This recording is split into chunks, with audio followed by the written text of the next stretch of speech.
जय हिंद साथियों, आपके अपने चैनल नॉलेज क्लोज में आप सभी का बहुत स्वागत है। आशा करती हूँ आप सभी अच्छे होंगे। सामान्य अध्ययन की एक नई श्रृंखला का प्रारंभ कर रहे हैं, जिसमें आरओ के विगत वर्षों में पूछे गए प्रश्नों का व्याख्यात्मक हल देखेंगे। इससे आपको परीक्षा का पैटर्न समझने में आसानी रहेगी। इस दृष्टिकोण से यह श्रृंखला अत्यंत महत्वपूर्ण है।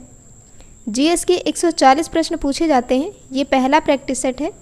आप क्लास में अंत तक बने रहें। अगर आप चैनल पर नए हैं तो चैनल को लाइक, सब्सक्राइब और शेयर करें।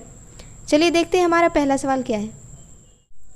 पहला सवाल है, निम्नलिखित पर्वत श्रृंखलाओं में से कौन सी हिमालय पर्वत श्रेणी में अवस्थित है। 4 पर्वत श्रृंखलाएं दी गई हैं। जो ओहू, दूसरी है लोत्से, तीसरी है अन्नामलाई, चौथी है सिरुमलाई। नीचे दिए गए कूट से सही उत्तर का चयन कीजिए। पहला ऑप्शन है केवल 1 तथा 2, दूसरा ऑप्शन है केवल 1, 2 तथा 3, तीसरा ऑप्शन है केवल 3 तथा 4, चौथा ऑप्शन है केवल 2, 3। सही आंसर है ऑप्शन ए, केवल 1 तथा 2। जो ओहू और लोत्से की बात करी गई है। देखते हैं इसकी व्याख्या क्या है। जो ओहू पर्वत दुनिया के सबसे ऊंचे पर्वतों में से एक है, जिसकी ऊंचाई समुद्र तल से लगभग 8,201 मीटर है। लोत्से पर्वत माउंट एवरेस्ट, K2 तथा कंचनजंगा के बाद दुनिया का चौथा सबसे ऊंचा पर्वत है।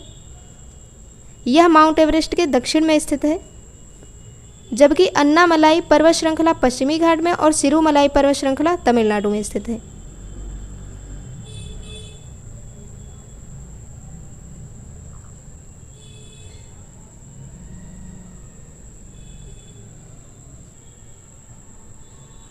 दूसरा सवाल है, सूची 1 को सूची 2 से सुमेलित कीजिए तथा सूचियों के नीचे दिए गए कूट से सही उत्तर का चयन कीजिए। पहली सूची में क्रांतियां दी गई हैं।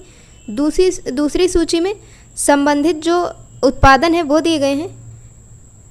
क्रांतियां जो हैं वो गोल्डन क्रांति, ग्रे क्रांति, पीली क्रांति और ब्लैक क्रांति दी गई। संबंधित जो उत्पादन है, पहला है तिलहन, दूसरा है बागवानी और शहद, तीसरा है पेट्रोलियम उत्पादन, चौथा है उर्वरक। तो देखते हैं इसमें से कौन सा ऑप्शन सही होगा। इसका ऑप्शन डी सही है। ए का जो है गोल्डन क्रांति जो है वो बागवानी और शहद से संबंधित है। जो ग्रे क्रांति है वो उर्वरक से संबंधित है। जो पीली क्रांति है ये तिलहन से संबंधित है, तेलों का उत्पादन, और जो ब्लैक क्रांति है ये पेट्रोलियम उत्पादन से संबंधित है।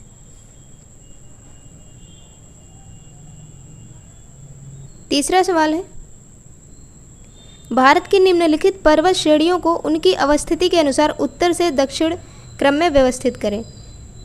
नंदा देवी, अनाईमुडी, K2, डोडा बेटा।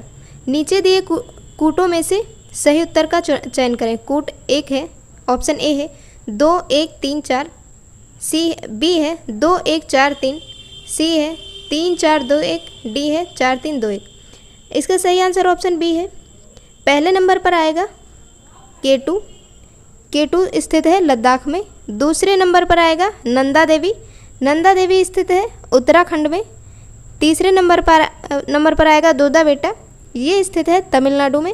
और फोर्थ पर आएगा अनाईमुडी, जो कि केरला में स्थित है।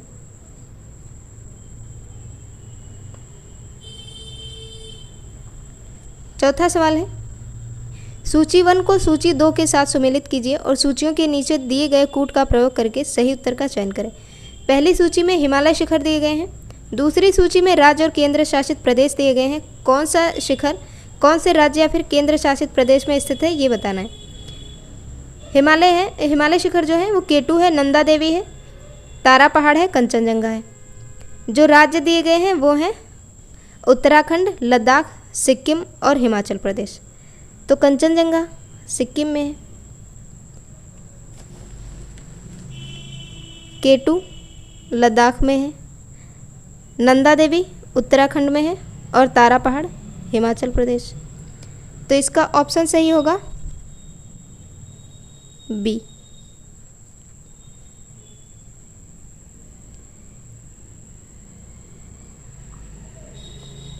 सवाल है, प्रायद्वीपीय पठार के संबंध में क्या सही नहीं है।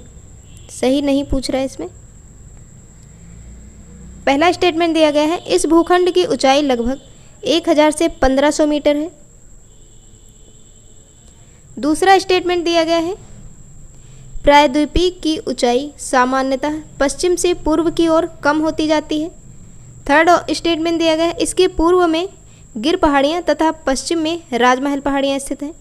ऑप्शन देख लेते हैं। पहला ऑप्शन है पहला और दूसरा, गलत की बात पूछ रहा है, इसमें से तीनों में से कौन से स्टेटमेंट गलत है। पहला ऑप्शन है पहला और दूसरा, ऑप्शन बी है दूसरा और तीसरा, ऑप्शन सी है पहला और तीसरा, ऑप्शन डी है उपरोक्त में से कोई नहीं। तो इसका सही आंसर ऑप्शन सी है, पहला और तीसरा गलत है, बाकी दूसरा सही है। कैसे गलत है देख लेते हैं इसकी व्याख्या। जो प्रायद्वीपीय पठार है प्राचीन गोंडवाना भूमि का भाग है जो त्रिभुजाकार आकृति में फैला हुआ है। इसकी औसत ऊंचाई जो है वो 600 से 900 मीटर के मध्य है। प्रायद्वीपीय पठार की ऊंचाई सामान्यतः पश्चिम से पूर्व की ओर कम होती है, जो कि दूसरे ऑप्शन स्टेटमेंट में दिया गया सही है। प्रायद्वीपीय पठार चारों तरफ से पहाड़ी श्रृंखलाओं से घिरा, उत्तर पश्चिम में अरावली का विस्तार है, पूर्व में राजमहल पहाड़ियाँ हैं, पश्चिम में गिर पहाड़ियाँ हैं तथा दक्षिण में इलायची पहाड़ियाँ हैं।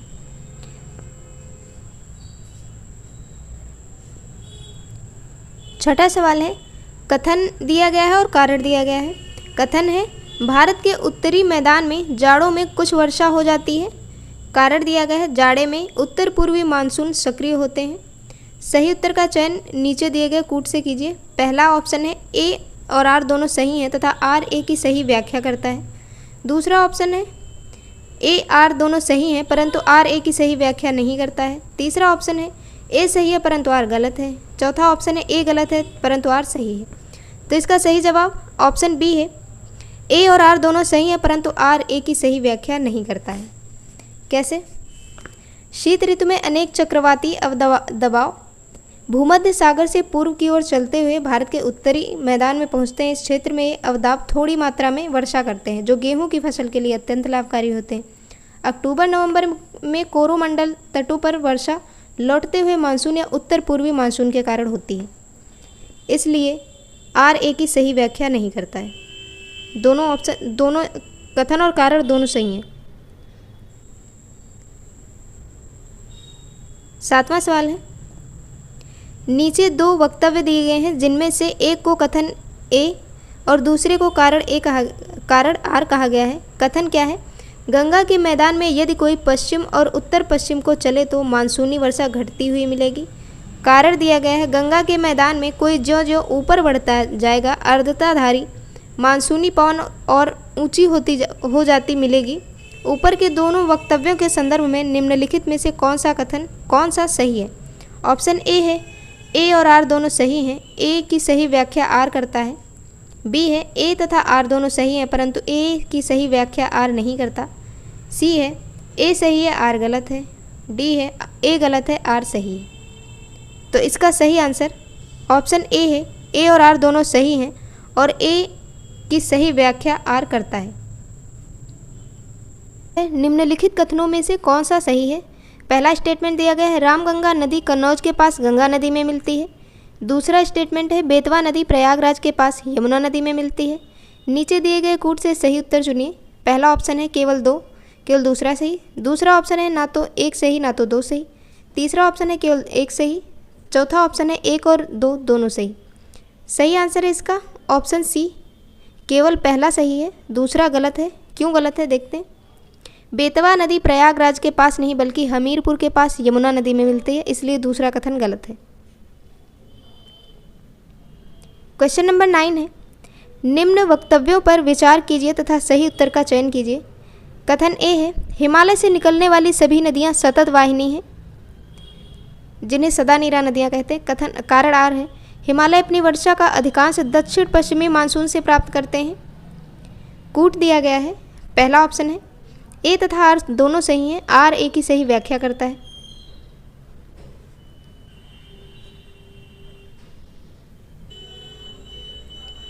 ऑप्शन बी है ए तथा आर दोनों सही हैं परंतु आर ए की सही व्याख्या नहीं करता। ऑप्शन सी है ए सही है आर गलत है। ऑप्शन डी है ए गलत है आर सही है। इसका सही आंसर ऑप्शन बी है, ए तथा आर दोनों सही हैं परंतु आर ए की सही व्याख्या नहीं करता। क्यों नहीं करता? हिमालय से निकलने वाली नदियों में हमेशा जल बना रहता है, मतलब बारहमासी नदियाँ सदा नीरा, क्योंकि इनका उद्गम हिमानियों से होता है जो ग्रीष्म काल में भी इन्हें जल प्रदान करती हैं। साथ ही हिमालय अपनी वर्षा का अधिकांश भाग दक्षिण पश्चिमी मानसून से प्राप्त करता है। अतः कथन व कारण दोनों सही हैं परंतु कथन कारण की सही व्याख्या नहीं करता। 10वां सवाल है, कथन है ओडिशा तट भारत में सर्वाधिक चक्रवात प्रवण क्षेत्र है।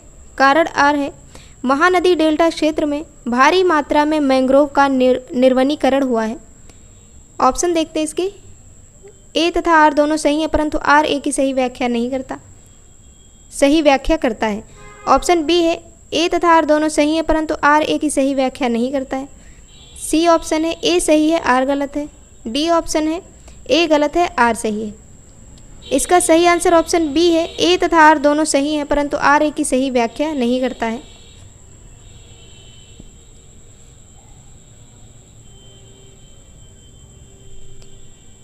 ग्यारहवां सवाल है, सूची 1 में घाटियाँ दी गई, सूची 2 में राज्य दिए गए हैं। तो सूची 1 को 2 के साथ मिलान करना है कि कौन सी घाटी किस राज्य में पाई जाती है। सूची 1 में घाटियाँ जो दी गई हैं, मरखा घाटी, जुकू घाटी, सांगला घाटी, युथांग घाटी।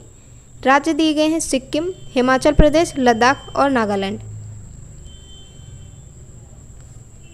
इसका जो सही आंसर है वो है डी, ए मरखा घाटी जो है वो लद्दाख में पाई जाती है। जुकू घाटी जो है वो नागालैंड में मिलती है। जो सांगला घाटी है वो हिमाचल प्रदेश में और युथांग घाटी सिक्किम में। केंद्र शासित प्रदेश लद्दाख में स्थित है। जुकू घाटी नागालैंड राज्य में स्थित जुकू श्रेणी के पीछे स्थित घाटी समुद्र तल से 2438 मीटर ऊंची है।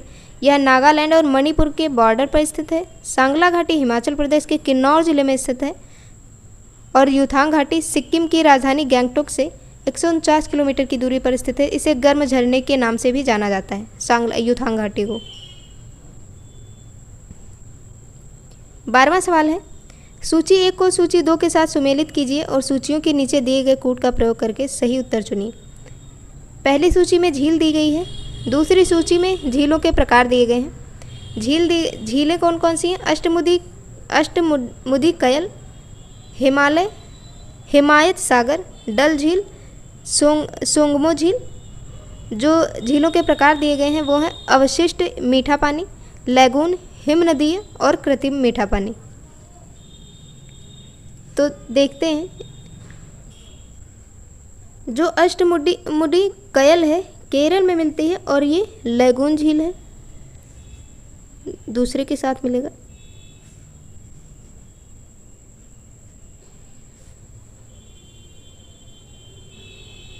केरल में है। हिमायत सागर जो है तेलंगाना में स्थित है और कृत्रिम झील है मीठे पानी की, फोर्थ के साथ। डल झील जो है वो कश्मीर में है, अवशिष्ट मीठे पानी की झील है। और सोंगमो झील हिमनदीय है। तो इस प्रकार से इसका कौन सा ऑप्शन सही हुआ? Option A.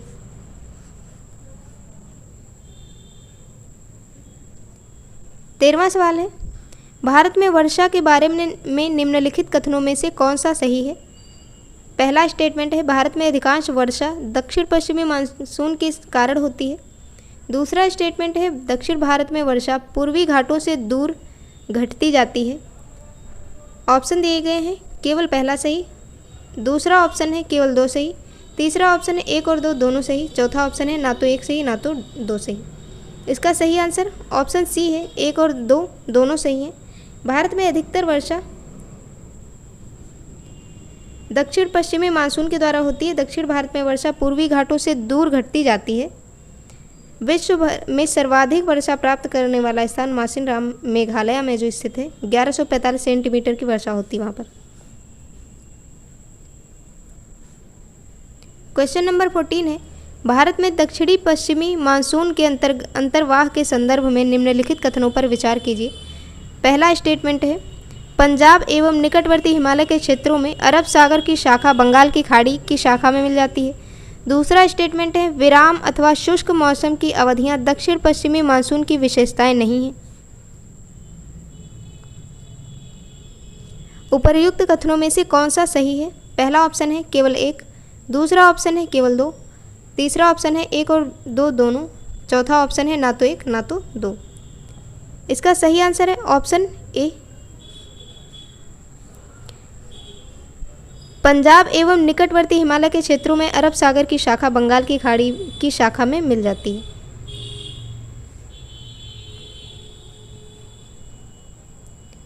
पंद्रहवां सवाल है, सूची 1 को सूची 2 के साथ सुमेलित कीजिए तथा सूचियों के नीचे दिए गए कूट का प्रयोग करते हुए सही उत्तर चुनिए। पहली सूची में वन के प्रकार दिए गए हैं। दूसरी सूची में प्रदेश दिए गए हैं कि कौन से वन का प्रकार किस प्रदेश में पाया जाता है। वन दिए गए हैं उष्णकटिबंधीय आर्द्र पर्णपाती, दूसरा है उष्णकटिबंधीय शुष्क पर्णपाती, तीसरा है अल्पाइन, चौथा है उष्णकटिबंधीय सदाबहार। स्टेट जो दिए गए हैं वो हैं अरुणाचल प्रदेश, सह्याद्री, गंगा मैदान और तराई। उष्णकटिबंधीय आर्द्र पर्णपाती वन ये तराई क्षेत्रों में मिलते हैं। जो उष्णकटिबंधीय शुष्क पर्णपाती वन है ये मध्य गंगा मैदान में मिलते हैं और अल्पाइन जो हैं वो अरुणाचल प्रदेश में मिलते हैं। जो उष्णकटिबंधीय सदाबहार वन है ये सह्याद्री में। तो इसके अकॉर्डिंग कौन सा ऑप्शन सही होगा? ए का 4 से, बी का मध्य गंगा मैदान यानी कि 3rd से, ऑप्शन ए।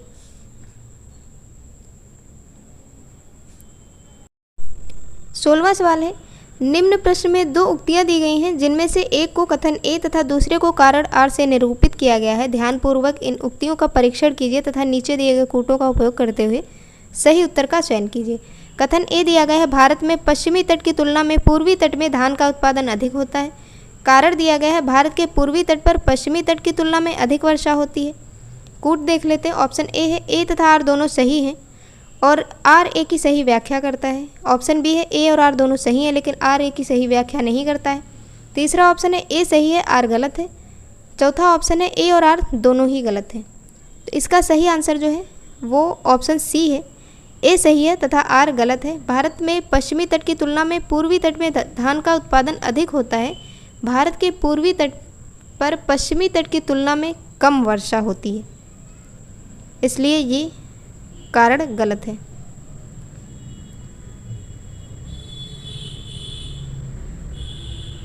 सत्रहवां सवाल है, फसल चक्र के संदर्भ में कौन सा कथन सही है? पहला स्टेटमेंट है, गहरी जड़ों वाली फसलों के बाद उसी तरह की फसलें उगानी चाहिए।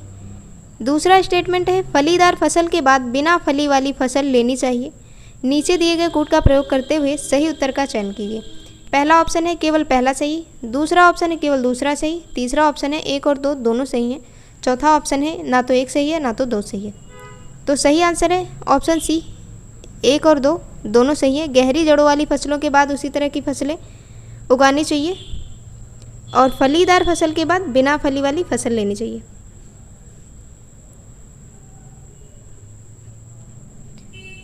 अठारहवां सवाल है, सूची 1 का मिलान सूची 2 के साथ कीजिए। पहली सूची में है दिए गए हैं और ये कहाँ स्थित है ये बताना है। CRIDA ये है central research institute for dryland agriculture, ये हैदराबाद में स्थित है। IIPR Indian institute of pulses research, ये कानपुर में स्थित है। बी जो है वो 4th के साथ। IGFRI Indian grassland and fodder research institute, ये जो है ये झांसी में स्थित है। और UPCAR Uttar Pradesh council of agriculture research, ये जो स्थित है लखनऊ में। तो इसका ऑप्शन ए सही होगा।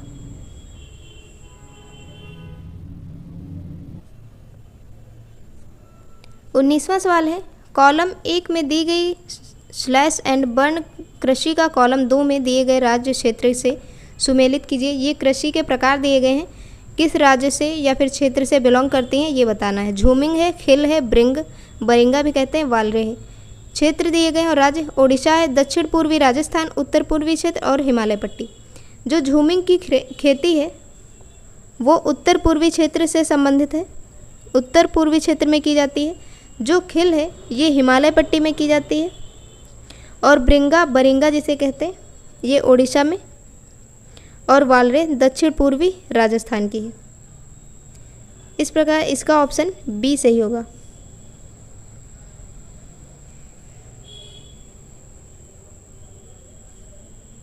बीसवां सवाल है, निम्नलिखित में से कौन से देश स्लोवाकिया के पड़ोसी देश हैं? देश दिए गए हैं सर्बिया, चेक गणराज्य, हंगरी, ऑस्ट्रिया। नीचे दिए गए कूट से सही उत्तर की पहचान करें, सही उत्तर चुनिए। पहला ऑप्शन है 1, 2 तथा 4, दूसरा ऑप्शन है 1, 2 तथा 3, तीसरा ऑप्शन है 2, 3, 4, चौथा ऑप्शन है 1, 3, 4। सही आंसर ऑप्शन सी है 2, 3, 4, यानी कि चेक गणराज्य, हंगरी और ऑस्ट्रिया स्लोवाकिया के पड़ोसी देश हैं। स्लोवाकिया एक यूरोपीय देश है। इसके पड़ोसी देश हंगरी, ऑस्ट्रिया, चेक गणराज्य, पोलैंड और यूक्रेन है। सर्बिया इसका पड़ोसी देश नहीं, यह हंगरी का पड़ोसी देश है।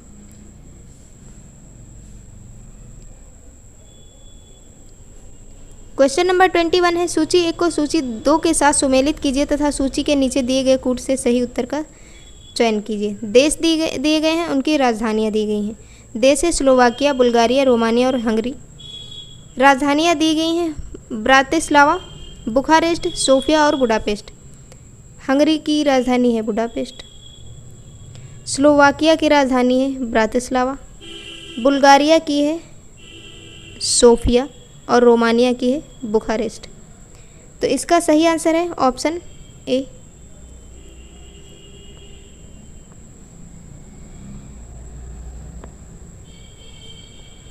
बाईसवां सवाल है, निम्नलिखित को सुमेलित कीजिए।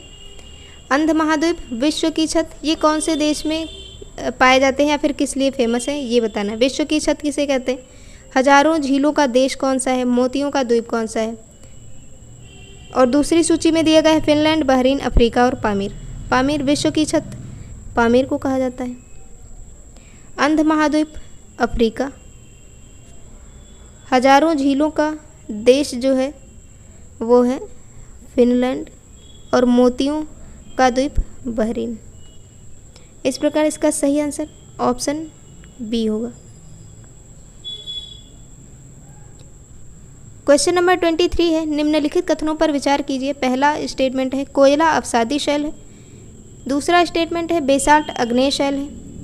उपर्युक्त कथनों में से कौन सा सही है, सही बताना है। पहला ऑप्शन है केवल 1, दूसरा ऑप्शन केवल 2, तीसरा ऑप्शन 1 और 2 दोनों, चौथा ऑप्शन है ना तो 1 ना तो 2। सही आंसर क्या है इसका?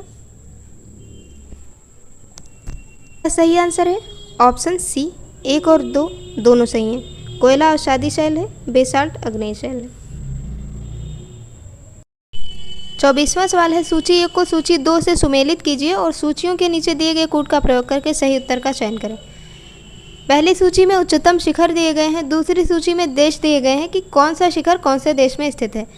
शिखर दिया गया माउंट लोगन, माउंट मैकिनले, माउंट कासिउस्को। देश दिए गए हैं ऑस्ट्रेलिया, संयुक्त राज्य अमेरिका और कनाडा। तो जो पहला है माउंट लोगन जो है वो कनाडा में स्थित है। इसकी ऊंचाई है 5,959 मीटर। जो माउंट मैकिनले है ये यूएसए में स्थित है। यूएसए के अलास्का में 6,194 मीटर इसकी ऊंचाई है। माउंट कासिउस्को जो है वो ऑस्ट्रेलिया में स्थित है, 2,228 मीटर इसकी ऊंचाई है। इस प्रकार इसका विकल्प सी सही होगा। 25वां सवाल है, निम्नलिखित कथनों पर विचार कीजिए। कथन ए दिया गया है परिप्रशांत मेखला सुनामी का अति संवेदनशील क्षेत्र है। कारण दिया गया यह मेखला विवर्तन की दृष्टि से अति सक्रिय क्षेत्र है और विश्व के प्रमुख भूकंपों का स्रोत है। नीचे दिए गए कूट से सही उत्तर चुनिए। कूट दिया गया है ऑप्शन ए है, जो ए तथा आर दोनों सही हैं और ए का सही स्पष्टीकरण आर है। ऑप्शन बी है ए तथा आर दोनों सही हैं परंतु आर ए की सही व्याख्या नहीं करता। ऑप्शन सी है ए सही है आर गलत है। ऑप्शन डी है ए गलत है आर सही है। सही आंसर ऑप्शन ए है, ए और आर दोनों सही हैं और आर ए की सही व्याख्या भी करता है। सुनामी जापान भाषा का एक शब्द है जिसका अर्थ है तट पर आती हुई समुद्री लहरें।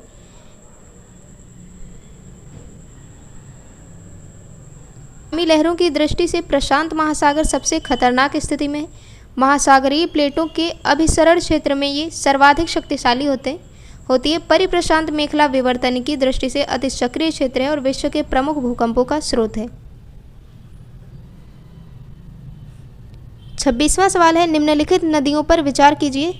Don, Volga, Syr Darya, Ural. उपर्युक्त नदियों में से कौन सी स्थल रुद्ध कैस्पियन सागर में आ बहती है? ऑप्शन ए 1 और 2, ऑप्शन बी है 2 और 3, ऑप्शन सी है 3 और 4, ऑप्शन डी है 1 और 4। सही आंसर ऑप्शन सी है 3 और 4, वोल्गा और यूराल।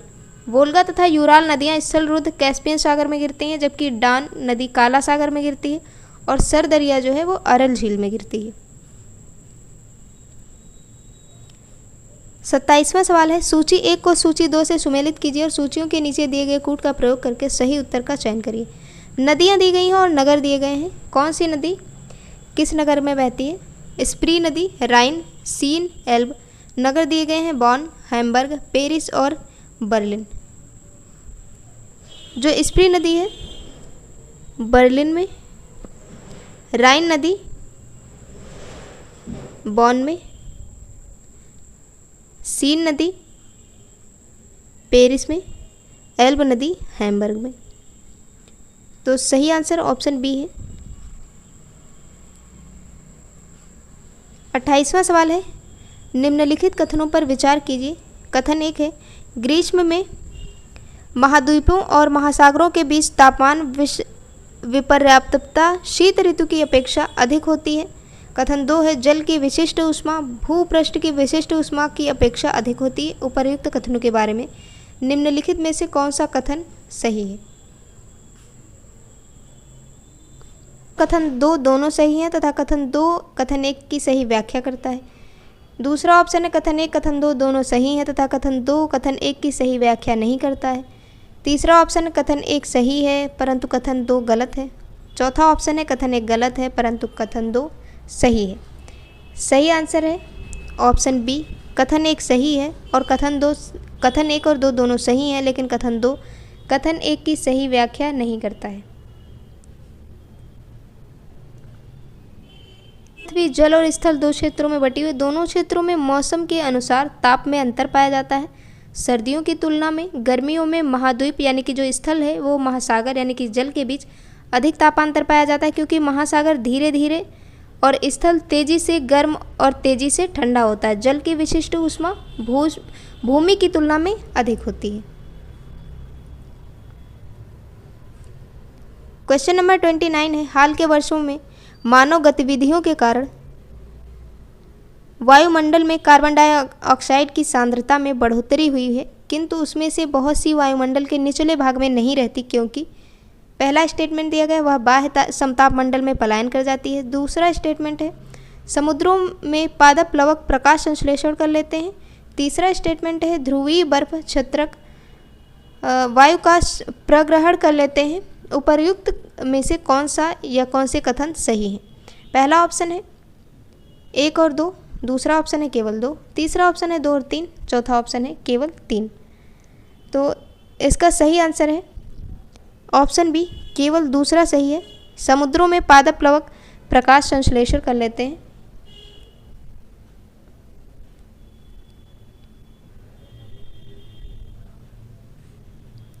क्वेश्चन नंबर 30 है, नीचे 2 वक्तव्य दिए गए हैं, जिसमें से एक को अभिकथन ए और दूसरे को कारण कहा गया है। अभिकथन क्या है? जीवमंडल एक खुला विवृत तंत्र का उदाहरण है। कारण दिया गया है, जीवमंडल में पदार्थ के प्रारंभिक निवेश के बाद पुनः नए पदार्थ का निवेश नहीं हो सकता, परंतु ऊर्जा के निवेश एवं बहिर्गमन पर कोई प्रतिबंध नहीं होता है। अधोलिखित कूटों में से सही उत्तर चुनिए। पहला कूट क्या है? ए और आर दोनों सही हैं, आर ए की सही व्याख्या करता है। दूसरा कूट है, ए और आर दोनों सही हैं परंतु आर ए की सही व्याख्या नहीं करता है। तीसरा है, ए सही है आर गलत है। चौथा है, ए गलत है आर सही है। इसका सही आंसर है ऑप्शन सी, ए सही है आर गलत है। एक बार फिर से देखते हैं, ए सही आर गलत। जीवमंडल एक खुला विवृत तंत्र का उदाहरण है, सही है, आर गलत है।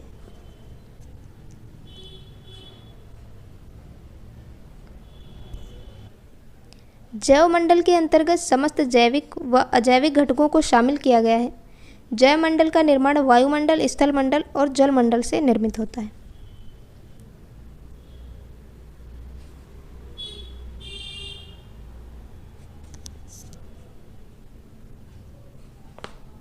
दूसरा ऑप्शन जो आर है ये गलत क्यों है? पदार्थों का निवेश और बहिर्गमन होता रहता, परंतु पारिस्थितिक तंत्र में ऊर्जा का 10% भाग ही एक पोषण स्तर से दूसरे पोषण स्तर में जाता है। इस ऊर्जा का प्रवाह एक दिशायी होता है, अर्थात ऊर्जा के निवेश व स्थानांतरण पर प्रतिबंध है।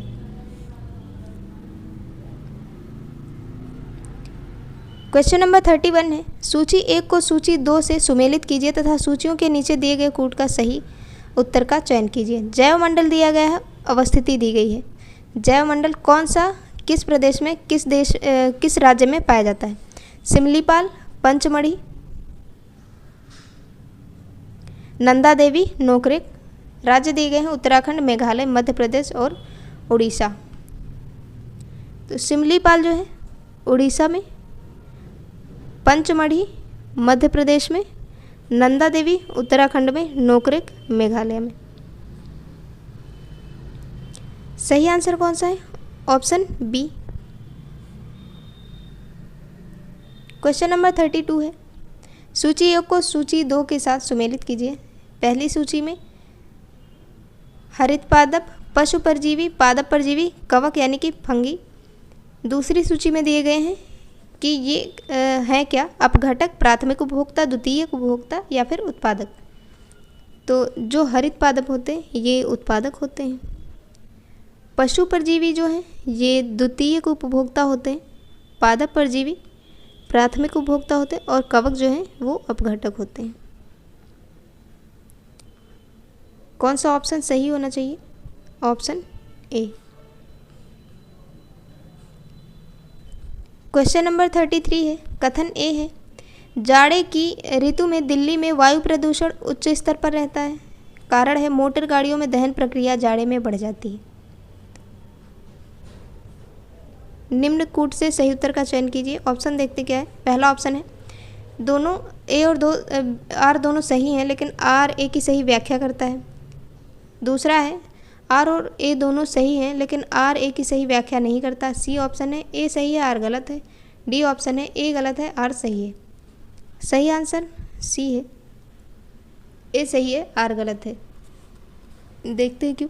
जाड़े की अपेक्षाकृत ठंडी तथा भारी वायु में मोटर गाड़ियों के द्वारा उत्सर्जित धुआं वातावरण में संघनित हो जाता है, जिसके फलस्वरूप दिल्ली में वायु प्रदूषण का स्तर उच्च हो जाता है, जबकि ठंडे मौसम में गाड़ियों में ईंधन दहन की प्रक्रिया अपेक्षाकृत कम हो जाती है।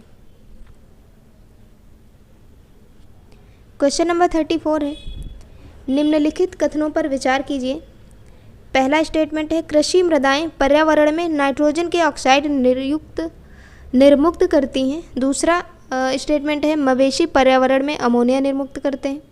तीसरा ऑप्शन है, कुक्कुट उद्योग पर्यावरण में अभिक्रियाशील नाइट्रोजन यौगिक निर्मुक्त करते हैं। कथन दिए गए हैं, ऑप्शन दिए गए हैं। पहला ऑप्शन है केवल 1 और 2 सही कथन चुनने हैं। दूसरा ऑप्शन है केवल 2 और 3 सही। तीसरा ऑप्शन है केवल 2 सही। चौथा ऑप्शन है 1, 2, 3 तीनों सही हैं।